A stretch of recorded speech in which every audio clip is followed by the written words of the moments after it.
Hello दोस्तों, आप सभी का हमारे चैनल में स्वागत है गाइज। आज के इस वीडियो में हम देखने वाले हैं पेंडास सीरीज का ही नेक्स्ट टॉपिक, जो कि है डेटा स्ट्रक्चर के बारे में। हम लोग देखेंगे कि जो डेटा स्ट्रक्चर कितने टाइप्स के होते हैं और इनको कैसे हम लोग अपने कोड में यूज करते हैं। सो इस वीडियो को बिना स्किप के एंड तक देखते रहना, और अगर वीडियो पसंद है इसे लाइक कर देना, चैनल पर नए चैनल सब्सक्राइब कर लो। बढ़ते हैं वीडियो की तरफ।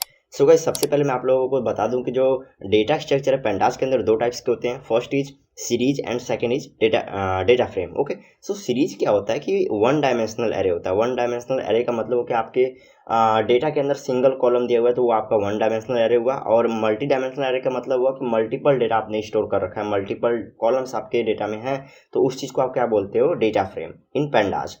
अब हम लोग इस चीज़ को कोड के जरिए समझेंगे कि सीरीज और डेटा फ्रेम कैसे काम करता है, और कुछ फंक्शंस के बारे में भी देखेंगे। तो चलिए अब हम चलते हैं अपने विजुअल स्टूडियो कोड की तरफ।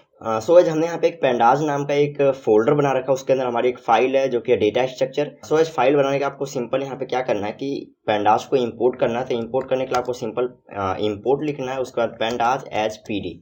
हम लोग पीडी के जरिए इस चीज़ को एक्सेस करेंगे, पेंडाज को। सो अब आपको यहाँ पे क्या करना है कि एक स्टूडेंट का मार्क्स का एक लिस्ट क्रिएट कर लेना है। तो हम लोग यहाँ पे क्या करते हैं कि मार्क्स लिखते हैं, और यहाँ पे हम लोग स्टूडेंट के मार्क्स, जैसे हम यहाँ पे मैनुअली कुछ भी ले सकते हैं। तो मैंने यहाँ पे कुछ स्टूडेंट्स के मार्क्स ले लिए।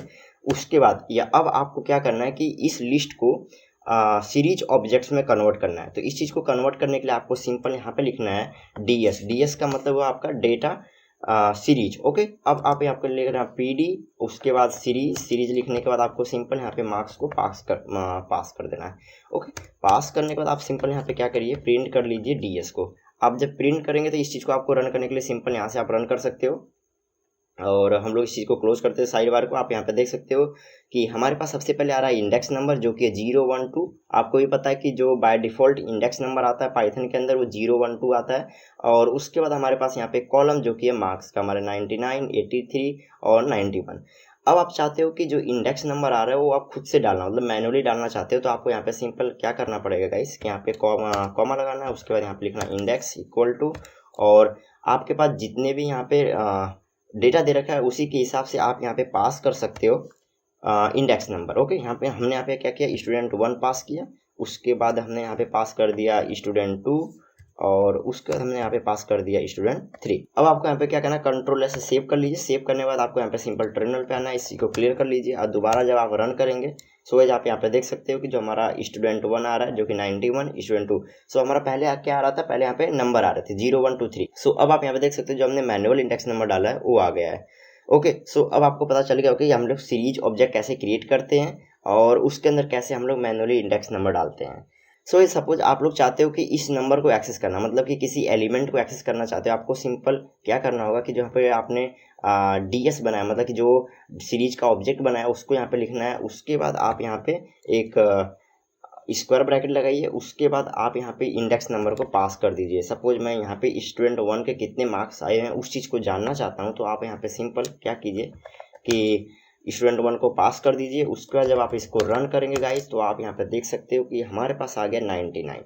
आप ऐसे ही 83, 91 किसी भी स्टूडेंट का मार्क्स यहाँ पे फाइंड कर सकते हो। सो गाइस, अभी तक हमने देखा कि एक लिस्ट को कैसे आप लोग सीरीज ऑब्जेक्ट में कन्वर्ट करते हो, और कैसे इंडेक्स नंबर पास करते हो, और कैसे सिंगल एलिमेंट को कैसे आप फैच करते हो।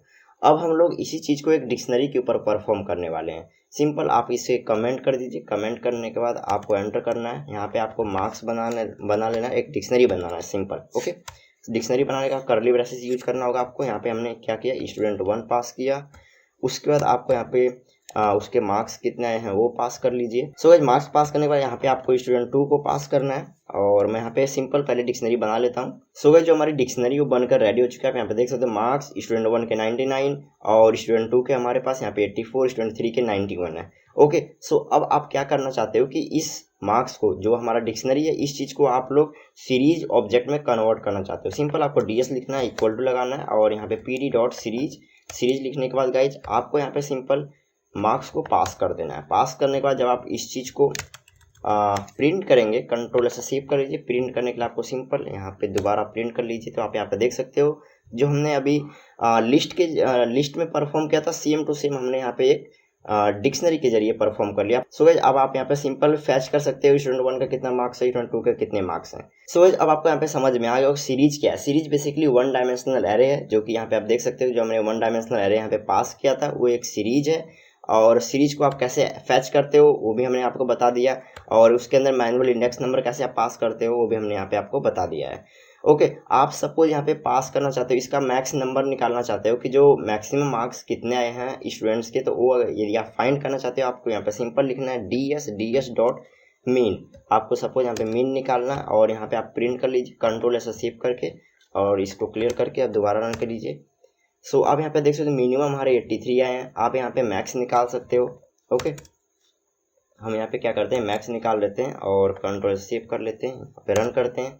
सो आप यहाँ पे देख सकते मैक्सिमम हमारे 99 आया है। ओके, सो यहाँ पे गाइज एक और हमारे पास एक फंक्शन होता है, मैं उसके बारे में आपको बता देता हूँ, जो कि है साइज। यहाँ पे आप यही साइज फाइंड करना चाहते हो आपकी सीरीज के अंदर कितने आइटम्स दिए हुए हैं, तो आप लोग इस चीज़ को भी फाइंड कर सकते हो। सिंपल आपको यहाँ पे देख सकते ds जो कि हमारे पास है ऑब्जेक्ट उसका, और डॉट साइज कितना है आपका ऑब्जेक्ट ds डॉट साइज, उसका साइज कितना है। साइज हमारे पास यहाँ पे 3 आइटम्स है, तो यहाँ पे आप देख सकते हैं यहाँ पे 3 प्रिंट कर दिया उसने। और एक गाइज एक और हमारे पास यहाँ पे फंक्शन होता है जो कि डिस्क्राइब। यदि डिस्क्राइब प्रिंट करते हो कंट्रोल से सेव कर लीजिए सबसे पहले, और मैं यहाँ पे क्लियर करके इसको रन करता हूँ। सो ये हमारा बेसिकली डेटा स्ट्रक्चर के बारे में, सीरीज के बारे में, कि इस सीरीज के अंदर क्या क्या चीज़ें दिया हुआ है और ये कितना हमारे मीन आएगा, कितना मैक्स आएगा, 75% कितना होगा। सो ये हम लोग क्या कर सकते हैं कि अपने डेटा को इस तरीके से एनालाइज कर सकते हैं। सो अभी तक हमने देखा सीरीज क्या होता है, अब हम लोग देखने वाले हैं डेटा फ्रेम के बारे में।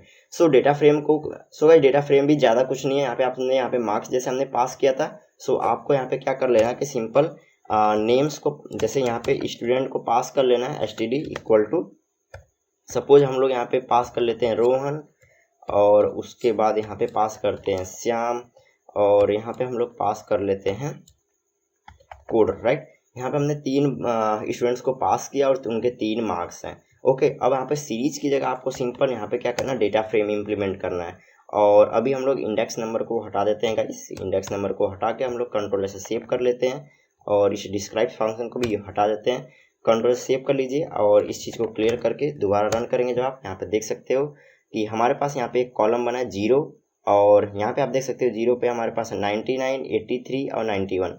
अब आप यहाँ पे देख सकते हो केवल मार्क्स आया, आपका स्टूडेंट नहीं आया। सो आपको भी पता है कि जो डेटा फ्रेम है वो बेसिकली मल्टीपल कॉलम्स के लिए काम करता है, मतलब मल्टी डायमेंशनल एरे है। सो जब आप मल्टी डायमेंशनल एरे के लिए ऑब्जेक्ट क्रिएट करते हो, उसके लिए आपको सबसे पहले एक डिक्शनरी बनानी पड़ती है। ठीक है, डिक्शनरी के अंदर आपको पास करना पड़ता है कॉलम का नाम और उसकी वैल्यू क्या क्या होंगी। ओके, सो हम लोग यहाँ पे एक यूजर्स के नाम के डिक्शनरी बनाते हैं, और उसके अंदर हम लोग यहाँ पे पास कर देते हैं std name.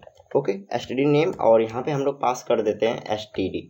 Okay, so and second हमारे पास है गाइज कि स्टूडेंट का मार्क्स कितना आया। ओके, तो हम यहाँ पे स्टूडेंट और मार्क्स कितना आया उसके, और यहाँ पे हम लोग पास कर देते हैं मार्क्स।